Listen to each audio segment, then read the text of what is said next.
final keynote speaker of the day is Michelle Curtis Bailey. Michelle is a personal development and a higher education strategist and continues to challenge others to maximize their life, to maximize lifelong learning as a tool for significance and success. Her vision is to activate a generation to be in radical pursuit of their assignment, cultivating personal responsibility and strategizing industry influence, all while being a whole person in the process. Michelle is the owner of edYou Incorporated, a personal development agency. Her customized framework in coaching clients has produced tangible results where they are both safe enough and challenged to be unapologetic. As a contributor to the education industry, she has been featured in U.S. News and World Reports, Huffington Post, Washington Post, NerdWallet, and more. Michelle is an author, skilled communicator, and frequent speaker on the national, regional, and local platforms on the topics of personal and professional development, higher education, and lifestyle strategy. She earned a bachelor's in sociology and a master's in student personnel administration from SUNY Buffalo State. So Michelle, you can take it away. Thank you, Bob, for the introduction, and thank you as well, Eileen and Trish, for the opportunity to share with you all amazing ALD participants today. I celebrate the work that you all do, not just on your campus, but choosing to show up on another Saturday to be developed, to get some additional skills in sharpening your saw. So as an avid believer in personal development, I do know that it is of significant value for you to invest in yourself. And the investment is so much more than financial, but the investment also starts when it comes to time. So I celebrate all of you, and I'm happy to be here this afternoon to share a little bit about self-care. And one of the things that I will pull from my bio is you can do all the things, but if you're not whole in the process, there's a line in there that I put specifically that you can be a whole person in the process, because outside of all of the things that you specifically do, outside of all of the work that you do on your campus that you're going to be doing for your own development when it comes academically, then preparation for your professional career, all of that means nothing if you are not taken care of. So today, I'm going to be sharing for a few moments when it comes to self-care. So yes, it says self-care for the high achieving student, but I do also have a subtitle. I'm always a subtitle person, called Back to You. And this primarily focuses on self-care for you, the students. And I want to give you an invitation today. You've heard from some amazing speakers today, both of whom I know, and I'm like, yay, it was so awesome to know and share this platform to be able to deliver today. But then also, the invitation is for you to not have to be president or vice president or chair of this or chair of that. I am inviting you to just be you today. Megan and Bradley and Hannah and Catherine and Laura and Adonis and Leila, etc. And all of your beautiful and wonderful names. I am inviting you today to take your titles off, because I want to talk to you, the person. And I'm really glad that I like being the last person, the last session before you go back to your reality. Whether you are already on your campus or you are at home watching this experience, the important thing is that you know that you are so important in the equation, that you are not an afterthought. So I'm going to share my screen for a couple of slides, and then I'm going to come right back to you.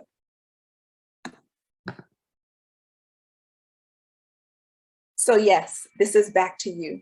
During this time and during this particular season, of course, it's back to school and back to kind of getting our head and minds back into focus after the beautiful summer that we've had. But in spite of all of what's been happening in the world, what's really, really important is that we recognize and see our own value as critically important.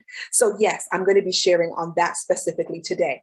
So when we talk about self-care, I want you to have this picture in your mind.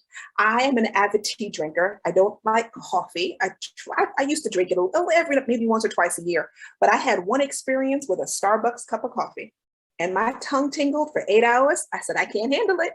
So I'm an avid tea drinker. So I want you to think of self-care as this. What's in the cup is for you. What's in the saucer is for everyone else. What has the largest capacity is what's in the cup. So this is why self-care is not selfish. This is why it's an opportunity for you to engage with what fills you up, what honors you, what connects you, what makes you feel amazing.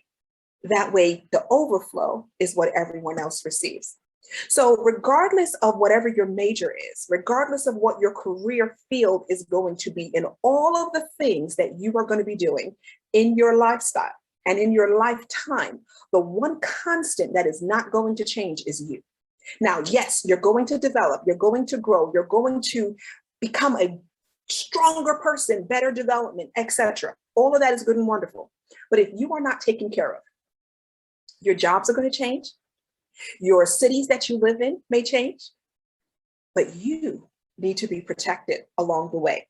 So when I show up anywhere, I do want to make sure that I bring gifts. So I'm going to mention this again at the end. So make a note of michellcurtisbailey.com/ALD summit /, and that'll take you to a complimentary guide. I am going to stop share so I can talk to you directly.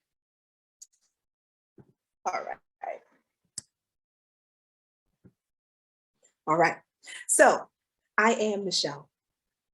I went to college 8 hours from home, 7 to 8 hours in Buffalo, New York.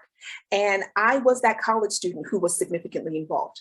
I did all the great things. I worked with Eileen when she was on campus. I worked with Trish when she was also at Buffalo State. So being able to have these connections from, about almost 20 years ago, okay? But the truth is, through my experience in my college days, that's what set my trajectory for working in higher education professionally. But what I knew for sure is that I got so involved. I did. And you realize we're talking to high achievers here. So one high achiever to another high achiever, you know that you're always going for whatever the next thing is. You're wanting to get better. You're wanting to do it well. You're wanting to make sure that you're making an impact wherever you are. One high achiever to another.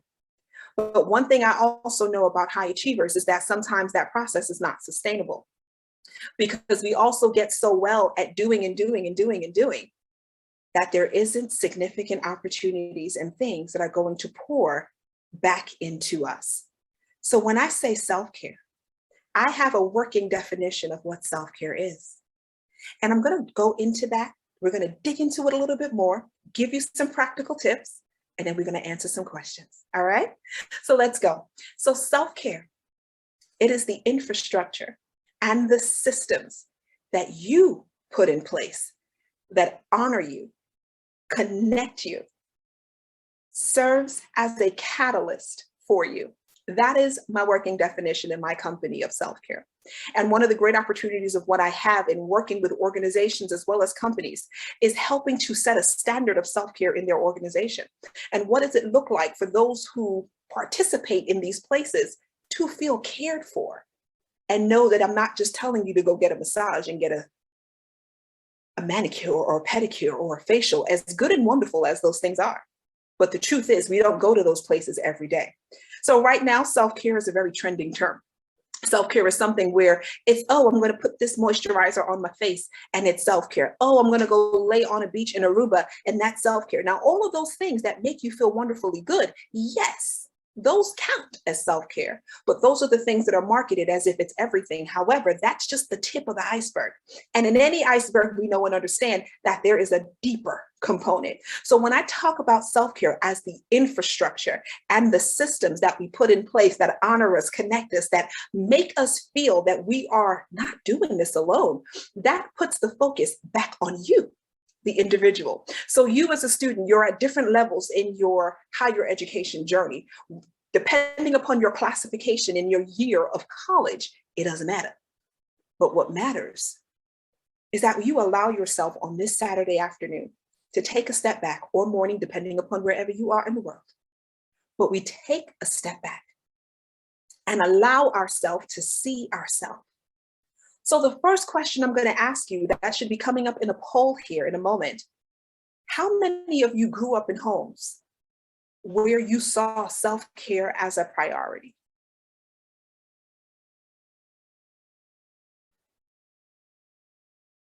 Take a moment, answer that question, and then we'll see the results pop up here in just a quick second. This is an interesting thing that I do when I speak, because I do recognize a particular trend from one, depending upon, regardless of where I'm speaking, I do see a particular trend. So Michelle, we got most everybody doing it. I'll give it another 5 seconds or so. And then you could put it in chat as well if you can't do the poll. If you don't see the poll, Trish added it in chat. Okay, ending the poll now.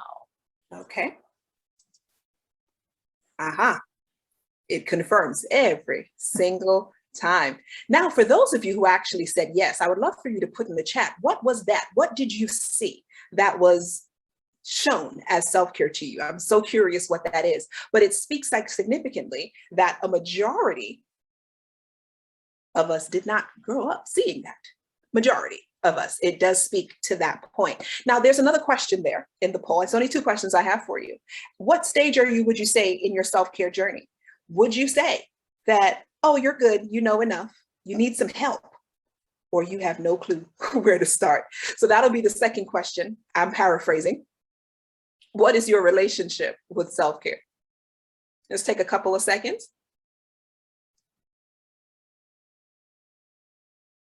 I'm pretty good at making time for myself. I need some self-care help. Self-care, what's that? Because here's the thing. Your level of engagement with yourself is going to dictate how you engage with other people. So when I showed you the picture of the teacup and the saucer, the teacup is the bigger component. The saucer is the overflow. So as you lead your organizations, as you do all of what you do, yes, time management is really like the tip of the iceberg, because there's so much more. But when I use the example, the definition of self-care, when I talk about the infrastructure and the systems, I'm also referring to the boundaries that you have in place. Okay, and we have some who need some help, and I'm glad, because I'm here to help. And 19% of you are good. Awesome. Self-care, what's that? I'm going to answer it for you. Wonderful. But here's the thing. I want you to get in the position where you ask yourself, what do I need in the moment? And be okay with that answer. Be okay with getting familiarized, answering that question for yourself. What do I need in the moment? So much, much more than just going to places and having great things done for you. The infrastructure also looks like boundaries. So as I shared a moment ago, it's so easy for us to say, oh, you know how when you were applying to college, it was said you have to join this to be a good applicant to get into college, right? Or to be a good student getting into college. Now you're in college and all you're hearing is, oh, I need to now do this. I need to do this. I need to have this on my resume in order to be a viable candidate for going into my career. Do you realize it's always something else that we need to do to get to our next? But here's the thing. Outside of all of the things that you do, I want you to be very, very intentional as you are early in your academic year, that you make time for yourself. Because the grades are going to come and go. The things that you do in your classroom are going to come and go. What you do on your campus is going to come and go. And you are all going to go off into careers and make significant impact in your industry. I know all of that to be true. But here's the thing. If you don't protect your capacity, if you don't have healthy boundaries, and sometimes that looks like the relationships that you're a part of, the friendships that you have. And this is why in my definition, I have self-care as honor. Honor is inside out, not outside in. You know how we're taught to honor the presidents and honor our leaders, and we should, absolutely. But we're not often taught what it looks like to protect ourselves, to honor ourselves. So I want you to see yourself as valuable first. And that's what starts with self-care. How do you feel about yourself in your mind, in your heart? This is not some touchy-feely kind of thing, but we've been taught to pursue the next. Come on, higher achievers. I'm one of them, so I know the nature of how we function. It's always next and next and next. But I can tell you, it gets exhausting. So I'm giving you an invitation to take a step off of having to do it all, of having to be it all, because you can be president of your chapter, be doing well in your classes, but on the inside, everything is off. You can have a face for what you want this year to be, and we all know what we just walked through, and we're still walking through in the world. This is the perfect invitation for you to go back to you. And oftentimes we've been taught what to do as opposed to get to know what we need for ourselves.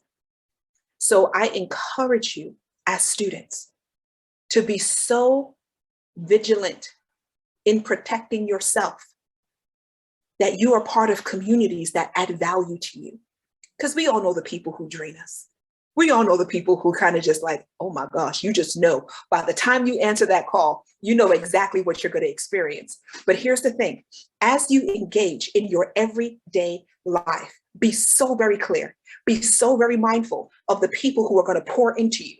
Be so very clear and be so very mindful of what pours out of you, those who kind of pull from you, but be very intentional with your relationships.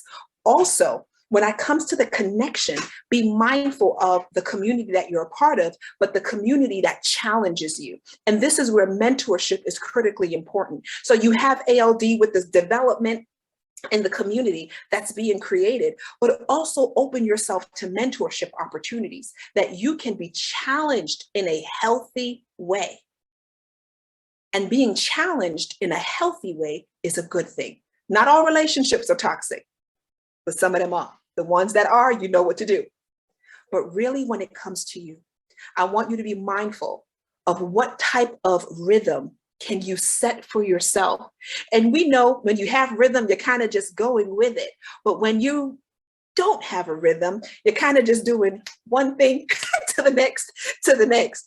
But the good thing is that the routine can become a rhythm. So what can you do in the morning that helps you to ease into your day? What can you do at the end of your day that can help you to wind down from your day? What can you do that allows you to pause and have some time for yourself? There should be some time that you can dedicate to yourself.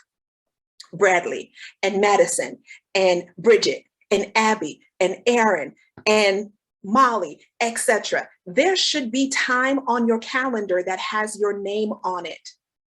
Because here's the thing, if our president of our college says, I want to meet with you on Wednesday at 2:00, we will show up at Wednesday at 2:00 to meet with the president because we have esteemed value in that person. But if the date on your calendar with yourself says Thursday at 9 a.m. is my time, you wouldn't cancel that meeting with the president. And you wouldn't cancel that meeting with yourself if you saw yourself as that valuable. So honor yourself enough to put yourself on your calendar. And as I wind down here, I want you to be mindful that the power of self-care is that it helps to create a culture within your organization. So you're all student leaders here. Yay, wonderful. And the great thing is, as you begin to set a practice of taking care of yourself, in the meantime, if you have any questions, please drop it in the chat and I'll be happy to answer them when I finish this point. When you make it a priority to pour into you, what's going to happen is that you're going to see the culture change in your organization if self-care is a priority. So it's going to help you to develop a level of accountability. It's going to help you to develop a level of authority because you're comfortable with what you need, not with what someone else says you need to do or who you need to become in order for you to get to where you want to get. The value is already there. And I hope you not only hear the words that are coming out of my mouth, I hope you hear my heart for you. You are worth protecting. You are more than your clubs and your organizations. You are more than your GPA. You are more than the work you are going to do. You're more than that. So as you inhale, take a breath. And as you exhale, release that breath. I felt that in my legs, even as I did that. I want you to be so present with yourself that you allow yourself to give you what you need. And if you take time to listen to your body, the question is, can your body trust you to give it what it needs, to give it the rest that it needs, to give it the sleep that it needs, for you to work out physically and feel well, the things that help you mentally. I know for myself, when I physically exercise, I feel so much better in my mindset, in my mental clarity, when my body is moving. That's for me, but for you, it may be different. Because here's the thing, what works for me may be a little bit different for you. But I do want you to know, in whatever you do, in whatever you're going to accomplish, and you're going to go on and accomplish great things. But all of that means nothing if your heart is not cared for, if your mind is not well, and if your body has no room to just be. So give your heart, your mind, and your body as a student in transition, that as you prepare to go forward and do great and wonderful things in the world, that you make caring for yourself that much of a priority.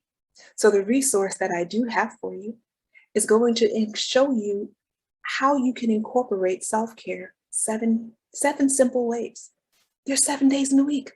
So what may start as a routine can become a rhythm. And you're training yourself to give yourself what you specifically need. And you're honoring yourself to be fully present.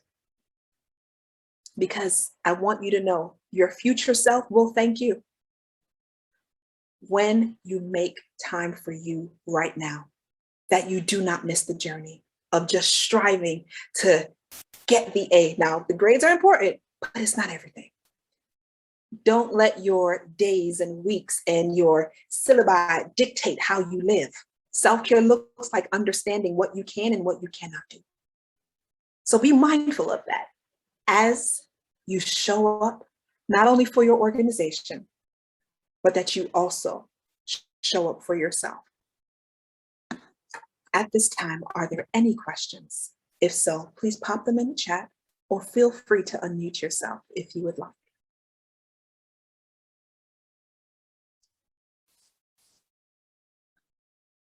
Well, first of all, let me just thank you so much, Michelle. That was, what a great way to sort of close an afternoon of great presentations from our students and other speakers. That was beautiful, Michelle. Thank you so much. And I hope everybody heeds your advice because it is so important. But thank you. That was wonderful. While we prep for questions, if you have a few more minutes, let's all hang in there. We do have one more Instagram post in honor of Michelle and her talk. And so Trish is going to throw that up on Instagram, similar to the other two that we did earlier today. So please go ahead and like that, comment on that, and she'll also put it in chat. And so what is one thing that you can do today to honor yourself through self-care? Yeah. I think we had a question. Hang on. Yes. What kind of group self-care? So group self-care, that's a great, so, you know, if there's, I don't know, Megan, if you're talking about your chapter or whatnot, but if there's a group like a chapter, maybe at a chapter meeting, how can they address self-care as a group? Yeah. Great question. Absolutely. That's a great question, Megan. And what you can do is you could provide a resource, like how I provided a resource for you here. You can provide a resource for your group, but in terms of doing it in real time, let's say you start your meeting and you start your meeting with asking like real questions. I'm not talking like really personal here, but you can even start a meeting with asking a self-directed question, a self-directed prompt, like a reflective prompt. And everyone, they get the same question and they have to answer that either to themselves, or if they're comfortable, they can share it with someone else. Because here's the thing, anything that helps to slow you down and allow you to be right where your feet are, that's grounding things. Those are fully present things. Group activities can be playtime. Playtime is one of the 7 things that is on that resource on the website when you go there. So being able to play together, having those types of things are all things that are going to help you to fill you up and get rid of all the stress stuff. Playtime is necessary, not just for kiddies. So being able to have that, so you can do group exercises, whether physical, but you can also ask reflective journal prompt type of questions. You can do vision parties, where you can encourage people to dreamcast where you want to be 5 years, where do you want to be 10 years from now, and be able to do goal setting activities. Why and how does that work with self-care? Oh, yes, it is, because you're allowing yourself to think. You can give your group, just be silent for 5 minutes. You know how hard that is for some people to be alone with their thoughts? I encourage you to have time for yourself every single day. And for some people, it's like, Michelle, what do you mean? I'm like, yeah, get used to you. Be familiar with you. But you can do a variety of different things. And those are just some of the things that you can do. Are there any? So be mindful of your needs. Laura, yes, make sleep a priority. Hello, Shannon. Yes, and yes. Take a break from homework and get some sleep. Yes, that's part of boundaries. Would you rather be on E, still trying to finish your paper? Or would you rather go take a nap? Or just pause? And then do it when you feel refreshed. Definitely agree with sleep and taking breaks. Absolutely, Abby. Lisa wrote, take a walk every day or night. Yes. Being outside, allowing yourself to feel the sun. It does wonders for your body. And that is actually, biologically, your body responds to sunlight. So as you do what you do, doing it outside, yes. Stop sitting on this hard chair. Yes. Get up and stretch, Sue. Please do. Absolutely. And you know what's really important, because you can stand and work, you can sit, but the important thing is listen to your body. Your body will communicate with you and tell you what it needs. And Jacqueline indicated, make time to do exercise. Absolutely, yes. Great. And there's a lot more on Instagram too. So thanks everybody for engaging there. Any more questions for Michelle while we have her here? Such great advice, great feedback you're all giving in terms of ideas that you can do. Great. What I do want to highlight is something that Sue mentioned, where she shared about her amazing mom. And what she put on her lipstick every day, and she did what was important to her. And what I really want to celebrate about that, Sue, is that it left an impression on you. And sometimes when we see things like that, it lets us know it is actually possible. But even for those of you, the 67% of you who said that you didn't grow up in homes or spaces where self-care is a priority, the great thing is that you have an opportunity to do that for yourself. And how you treat yourself is going to also train other people how to interact with you. So you're able to recreate and give yourself what you need to make it work. Beautiful. Great. Well, let us all give a round of applause to Michelle. Thank you so much for being here. Let's give her some love in our reactions. Yay. Thank you so much. That was really terrific. And just what I think this group needed. As you said, the high achievers from one to another. I hope you all take care of yourself, because you're important to you. So thank you so much. Thanks, Michelle, for being here, for sharing your wisdom and your expertise and your thoughts with us. We really appreciate it. It's been great. My pleasure. Thank you for having me. Thank you.